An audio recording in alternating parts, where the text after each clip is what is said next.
everybody. We're the Good Doctors of Abbey Research. I'm Dr. Erin. I'm Dr. Kristen. You are so very welcome to our Colonizers World Tour week in El Salvador. Today we are talking about our piece of art, Romero. We found this film, I was going to say delightful film, but that's probably a stretch given both of our feelings about it. We found this film on Tubi for free.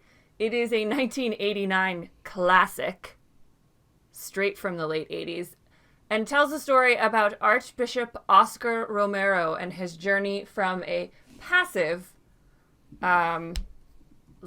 priest to a very active activist archbishop in El Salvador, speaking out for the people and against the oppressive regime that they were facing. Everyone speaks English in this film, which is an interesting thing to note. Gomez Adams, Raul Julia, is the titular role, takes the titular role, and it's just weird to see him. And like every time he yelled and got really mad, I'm like, oh, it's Gomez. So that tells pretty much the story from, him getting radicalized into activism to his assassination while giving mass in a couple of years. And so we thought it would be a good thing to talk about with El Salvador because Romero is such a big figure and what happened in the 80s is such an important part during the Civil War of El Salvador's story. The movie was okay. It was very 80s. We'll probably find something else about El Salvador to talk about in the days and weeks to come because it left both of us a little bit meh. But Dr. Kristen has studied a lot more about this particular person and can talk a lot more about the type of theology he was practicing. So I think that's going to be more interesting for everyone than us going through the nuts and bolts of the films. So as we discussed in our a recent live we did, Dr. Kristen is our Jesus Land correspondent. So reporting live from Jesus Land, Dr. Reporting Kristen. Live. That would mean I was in Colorado Springs. Oh, what a joke. Hey-o. So a couple things up front. We're going to talk about Óscar Romero. Óscar Romero is, first of all, let me say this, a saint. He was canonized in 2018 by Papa Frank. So I forgot that. I totally forgot to put that in my intro. He was canonized. He was canonized in 2018. And this is a little bit of so first tangent. Pope Francis' canonization of Archbishop Romero is actually quite a political statement by Pope Francis because Archbishop was not known for performing miracles. He wasn't known for some of the other criteria that the Catholic Church traditionally has for a saint. People don't pray to him in the same way or historically or anything else like that. So by saying he is a saint, we are affirming that the humanity of the people that are canonized is as important as their spiritual life, which has not been the case for popes in the past. Right. So that's a really big deal. And also, after that, he kind of became the unofficial patron saint of El Salvador. So they don't have an official patron saint. Many countries do. Ireland's is St. Patrick.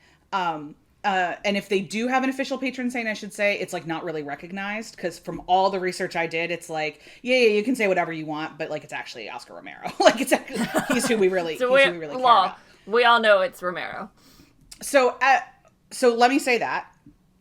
Let me also say he was assassinated in 1980 and nobody was officially convicted. But since then, the UN has done investigations and it's kind of accepted knowledge that Major Roberto de Abuson, the founder of the right-wing Arena political party, ordered the killing. Uh-huh. So that's kind of assumed knowledge now. He was not, I don't believe, ever convicted and I don't know why. If he died, I didn't chase that rabbit hole. But the UN has decided that this is who ordered the killing of Archbishop Romero, very significantly while he performed mass. Mm-hmm. Now, I read some things. I've talked to some people who actually did their PhDs on Romero and Romero's theology because I am friends with theology nerds. And we love talking about people like Romero because they're so complicated and their journey is so long. So Dr. Aaron is totally right. He started off pretty much as a pacifist and very much like, no, there's no need to change systems. If we could all just love each other better, El Salvador will be fine. And then he started to realize that they were Jesuits, right? Or yeah. no? Yeah. Wait a minute. Is he a Jesuit? Papa Frank is. I can't remember if he was or not. Pardon. Sorry, I interjected. No, that's okay. It's a great question. I that dropped out of my brain. I'm scrolling my notes and it doesn't look like I wrote that down. Where was his orders? Where did he take his orders? Come on. Okay. I didn't write that down. That's a real failure of mine. Oh no. I'm gonna look it up. I'm Googling. Yeah, I mean, I know he was ordained in Rome because everybody was in the 40s. And then he was involved with the Redemptorists at one point, but I don't believe he was Redemptorist. Okay, so let me figure this out. Let me keep talking while Dr. Aaron finds that. So, one of my colleagues, and actually a couple of my colleagues who study liberation theology, are very convinced that the assassination during Mass was because of Romero's particular way that he was looking at the world theologically by the end of his life. Now, he was not a liberation theologian, and I'll get back to that in a minute. He certainly looks like one. He looks like a duck, talks like a duck. There's a lot of people that are like, okay, boy. But he never really claimed that. What he claimed is called Opus Dei, which is a movement within the Catholic Church that believes that everybody can be holy and that everybody kind of is holy. And the way to holiness is a normal life. You're not supposed to be, a superstar or necessarily even canonized. Like I read some things online where people are actually unclear if he would have wanted to be canonized. And he's one of the more recent public figures in the Catholic Church. And so he's really easy to debate because like him and Dietrich Bonhoeffer as well, we have a lot of their writings. But before people could ask some very specific questions, they died. So it's tricky. And they were both political prisoners. Yeah, they were both political deaths. They were both that kind of thing. So there's a lot of lore around both of them as well. There's a lot of biographies of both of them that like a whole other camp will tell you is full of lies. Like it's all very much like that. But at the core of what Archbishop Romero realized when he died from the writings and his sermons is that the God of the Bible is a God of justice. And the God of the Bible is the God of the poor. And that essentially liberation theology is born out of Latin America, particularly by a guy named Gutierrez. I love liberation theology. There's a lot that I take from it into my own theology, which is that God is the God of the poor, and God is the God of the oppressed, and God is the God of that. And a huge part of callings as Christians is to leverage our privilege for the power of the oppressed, and the kingdom of God is built on the freedom of the oppressed, and how we do that. And that was very much born in the Sandistas movements and the 60s, 70s, and 80s in Latin and South America. Archbishop Romero is often put up as a poster child, like I said, even though there's a lot of debate over if he ever personally claimed the theology system. But his teaching at the end, which is that without the overturning of systems, without systemic justice, there cannot be an end to this war. There cannot be. We call for peace. We don't call for outright war. He still didn't completely abandon his pacifist desires. But the way one of my friends said it is he became a pragmatic pacifist. Yeah. Where it's like, we don't need to do any offense, but we definitely, we may need to do some defense, and let's be real about that. So this is a long theological journey for him though. And all of my problems with the film, besides the 80s of it all and the pacing, like I knit a blanket in one of the scenes just because it took them so long to get to the point, was with what they left out of the El Salvadoran Civil War and Archbishop and Romero's very well documented feelings about the Catholic Church in the Civil War. And it just became a Barbara Walters Vaseline special biopic when it could have been, he's one of the most fascinating figures in Latin America in the 20th century, and they just wiffle balled this. Yeah, and I was just looking at my notes while you were finishing up your Jesus Land correspondence.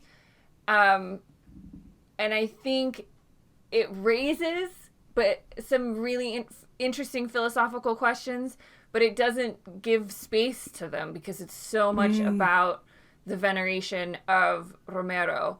So, like, philosophical questions about the role of priests, the church, the guerrillas, politicians, and the army. And, like, you know, we both cut our teeth studying ethno-national conflict, as we call it. Lots of people call it Northern Ireland a civil war, civil wars all over the place. And, you know, it's so easy to talk about the guerrillas or the paramilitary groups or the politicians in this very, like, these are the actors. You know, these are the ones perpetrating violence. So they're the ones prolonging the conflict. But when really there's all these other people involved. So I was like, oh, you're raising these philosophical questions? Oh, wait, the movie's over. So that one I think was complicated. And it could have been done a little bit better if we got a little less of, but I think the whole point of this was to show his theological progression, perhaps, and talk a little bit about the Civil War, but not really. We get some of his butting up with the church, but again, very surface level. And then the other thing that I thought was surface level, unfortunately so, was the intervention of the United States government in this. And while I respect that they wanted to investigate his theological, you know, whatever, and that's very true. It's very obvious that this was like, you know, a pre-puff piece for the Vatican to you know, canonize him. It was the highlight reel. Highlight reel. Yeah, this is the Oscar nominee. This is the canonization nominee reel. This is the I know, that's what I was thinking. Bless. As a theologian, a public theologian, at times in my life where I have dabbled in that, and then as a person of faith, to pretend that you can get into his theology without getting into those things, to me, is a lie. And that theology is simply, just really briefly, for anyone who hasn't heard my soapbox before, theology is just how you orient yourself to a higher power. That's it. So everybody has a theology. Everybody has it. You may have a theology towards a specific deity. You may have theology towards all deities. You may have a theology that there is no deity, but you have a theology. And it is informed by every breath we take and our lived experiences. And to me, that's the crime, the theological crime of this movie, is that it pretends that he did all of these things in significantly more of a vacuum than is humanly possible. Yeah, I think that's a really good point. And I didn't look into the details of the film. It feels American made. Oh, it is American made. And it was also, we should say, it is still critically acclaimed. Yeah. And I mean, 75% on Rotten Tomatoes. 75%. Raul Julia, acts the crap out of it. Yeah. He's very, very good. But for me, I think I don't know. Maybe this Colonizers World Tour is making me more critical. Not critical in a negative way, but just critical in an analytical way of the role of governments. Maybe it has made me more critical in a negative way of the United States. It definitely has. I shouldn't say maybe. I should say it definitely has. So I was like, yeah, cool. We're going to have one throwaway comment from Romero about U.S. involvement. And I understand he was killed very early on. And so he didn't see the length of U.S. involvement, that by the time you get to when the movie is made, we had dumped $2 billion in military aid into El Salvador. But we were making moves to prop up this government and this military that was shooting civilians in the street. And as an archbishop, he would have known what we were doing everywhere else. He would have understood the Cold War.